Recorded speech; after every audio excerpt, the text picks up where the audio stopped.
দীর্ঘ ৫০ বছর ধরে একই পথে হাঁটছেন অন্ধ মুখলেস। দুই চোখে আলো না থাকলেও কেবল অনুমানের উপর ভর করে কাঠ কুড়িয়ে বৃদ্ধ মাকে নিয়ে চলে তার সংসার। শুনতে অবিশ্বাস্য মনে হলেও সত্য, অন্ধ হয়েও দৈনিক কয়েক কিলোমিটার পথ হেঁটে কাঠফাটা পরিশ্রমের উপার্জনেই তিনি চালিয়ে যাচ্ছেন জীবন সংগ্রাম।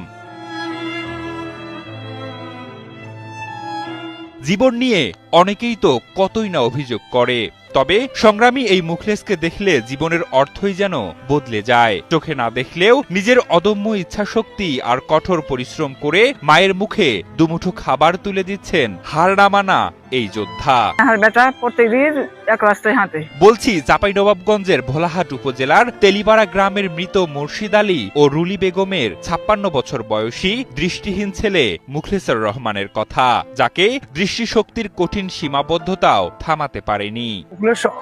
যাই আসলে চোখে দেখে না, এমনিতে আবার মানসিক এবং শারীরিক দুটোই প্রতিবন্ধী। এখন তো দৃষ্টি প্রতিবন্ধী হয়ে গেছে।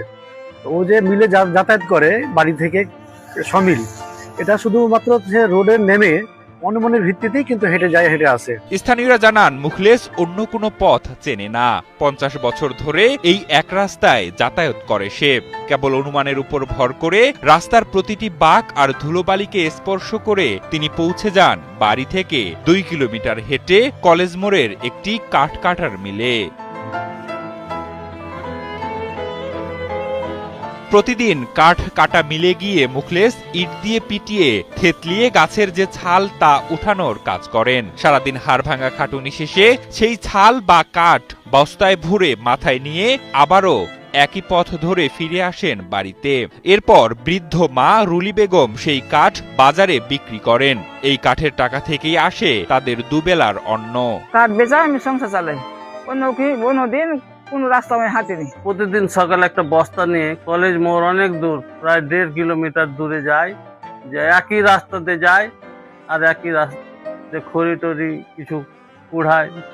আবার সন্ধ্যার সময় সেই ইশারায় বাড়ি ফিরে সে খড়িগুলা বিক্রি করে তার মা কোন রকমের সংসার চালায়। ৪ সন্তানের জননী রুলি বেগমের এক ছেলে ও এক মেয়ে স্বাভাবিক হলেও বাকি 2 ছেলেই জন্ম থেকে প্রতিবন্ধী। এরই মধ্যে বড় ছেলে জিম কিছুদিন আগে মারা গেছেন। ছোট ছেলে সোহেল রানাও সহায় সম্বলহীন। তাই তো অর্থকষ্টে থাকা মুখলেসের চিকিৎসা ও তার বৃদ্ধ মায়ের মুখে দুমুঠো খাবার তুলে দিতে বিত্তবানদের এগিয়ে আসার অনুরোধ জানান এলাকাবাসী ও স্বজনরা।